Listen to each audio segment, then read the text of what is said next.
Welcome to Voice of East Turkistan podcast program. I'm your host, Nadira. President Trump Oval Office meeting with Ukrainian President Zelensky last week and getting into an unexpected and headline-making confrontation. Today, we would like to discuss about this meeting and what kind of diplomatic lessons should East Turkistani people learn from this meeting. We welcome again our regular observer and researcher, Ms. Rukiye Turdush at East Turkistan National Interest.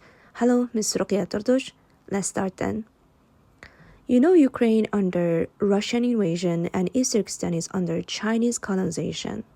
Being a similar nation to Ukraine, I believe East Turkistani people support Ukraine.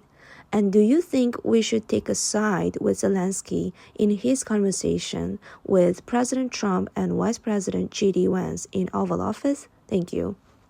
You're right. Being a nation colonized under communist China, of course, we support sovereignty of Ukraine, and we're against any kind of invasion to other countries' sovereignty.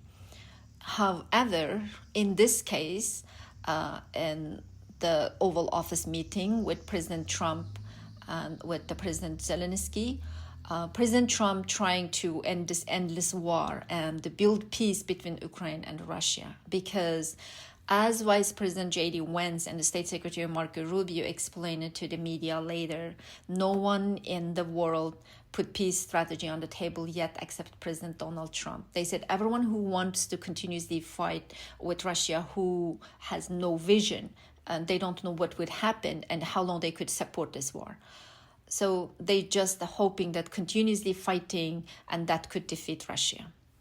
And the other side, if we look at what Zelensky said in the meeting, President Zelensky has a right to stand up for his own people and defend Ukraine's sovereignty. We understand that. And they have a reason to not to trust Russia, because Russia easily broke the agreements and they don't follow agreements. So I can't say, on behalf of myself, not on behalf of other Uyghur people, I can't say that I can take a side one over another in this case, because this meeting is between allies, not between enemy.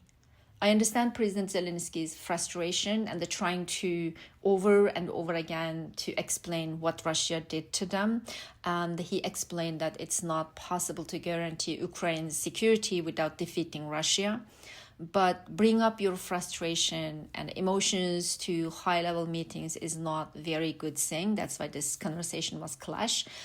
It's a common thing for our Uyghur organizations leaders too, those kind of issues, because when they're going to meet with high-level government officials or NGOs, most of the time they just express their emotions and repeat grievances and what China did to them, instead of understanding the goals of these high-level officials and NGOs, and instead of understanding what they want and what is their intention. So they don't analyze this.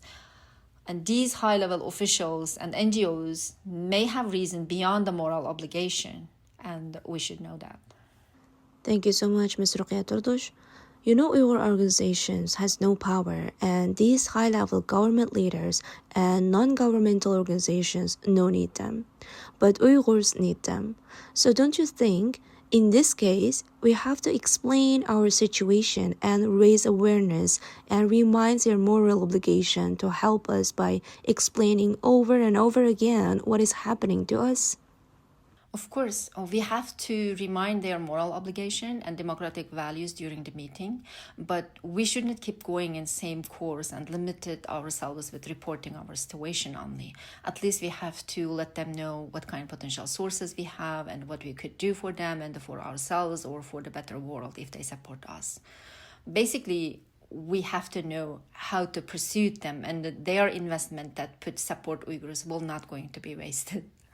Okay. If we go back to topic, in international world, many people complaining that President Trump taking side with autocratic Russia. Do you think it is possible? I don't think President Trump taking side with Russia. They only taking side with America, and American benefit, no one else. And everyone knows that, and they keep repeatedly saying that. President Trump is trying to creating peace and end the war in Ukraine. This is a diplomacy, not taking a side. But is it beneficial for US? That's the question. It's hard to say. It's beneficial for the US if mineral deal going to be done between Ukraine, with Ukraine. But what about US allies? The US allies may not happy if US build close relationship with Russia. The US may lose its allies because of this diplomacy. Still, if we think about the threat from China, I hope they normalize relationship with Russia, so the West can build better relationship with Russia to sideline China, or they can implement total defeat against Russia together with their allies. If they can, then they can against China together. Otherwise, how the Western world can defeat China and how they can prevent China to rule the world. Russia is China's biggest ally, and the two giant countries together, they already controlling the heartland of this world. I think everyone who defends democracy against China is very frustrating right now about division between Europe and the United States, because China can get huge benefit from this divide in the West. As like many observers and political analyzers and experts say, more Trump administration split with his allies, more they put their allies to reapproachment with China. I'm worrying that China will use this opportunity and manipulate US allies not to cooperate with US but cooperate with China. And this is very, very bad.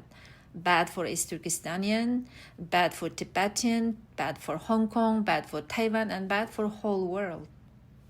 So, are you really convinced that it is possible with US to establish close relationship with Russia? How could it possible? I mean, one is democratic and one is autocratic country. Anything possible in this world. President Nixon established a good relationship with China before in 1970s. Why not Trump administration with Russia today, right? If you cannot do total defeat your enemy, you have to build peace and normalize the relationship. Otherwise, this conflict go nowhere. It's going to be total chaos. It's never going to end. But it's not easy unless this building relationship, good relationship, is really necessary for both sides' state benefit, because we can't trust to the autocratic regimes, autocratic governments. For example, Putin violated international law, invaded Ukraine. And if we talk about China, Xi Jinping violated international law, colonized East Turkestan, and the genocide East Turkestan.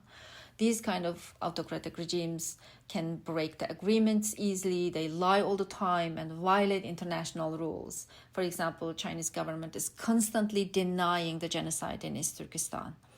I can give another example that just a few days ago, 40 Uyghurs in Thailand detention center deported to China, and China published statement saying these people has no other criminal activity except illegally crossing the border. That is true. The China also said China brought back them from Thailand to ensure them to join their families, and that is not true, because China is lying. They're not going to ensure them to join their families. And none of the Uyghurs in diaspora believe that, because we know very well how China lies for its propaganda purpose. They only staged footage of one of the Uyghurs arriving at the airport in Thailand, from Thailand, and what is happening to the rest is unknown right now.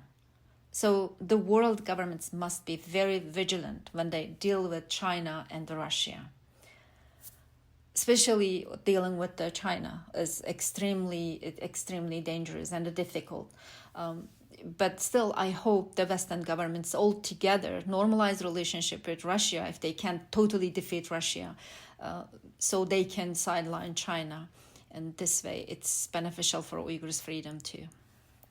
Thank you. And I have one more question. It is important. Imagine if East Turkistanian representatives had a chance to have a conversation with East Turkestan allies. If we had a tough choice like Ukraine, what should we do? Okay, this is very difficult question. I don't know that I'm gonna able to answer this question or not, but I'll try my best. I think we have to prepare it really well, and we have to learn diplomacy really well. At least if we look at this Oval Office meeting in last week with the Ukrainian President Zelensky and the US President Donald Trump, at least Ukraine has some cards in their hands. They're still able to engage war with Russia and did not lose all of their territory yet. We have nothing in our hand right now. However, I think we have many potential cards if our allies interested in. It's dependent on they are interested in or not these potential cards. Of course, we defend our state territory like Zelensky, but we should be polite and very diplomatic and should not challenge our allies like him, at least in front of the media. And I don't want to talk about that potential cards in the media right now. Thank you so much, Ms. Rukiye Turdush, and also to our listeners. Thank you for tuning in. Until next time, stay engaged.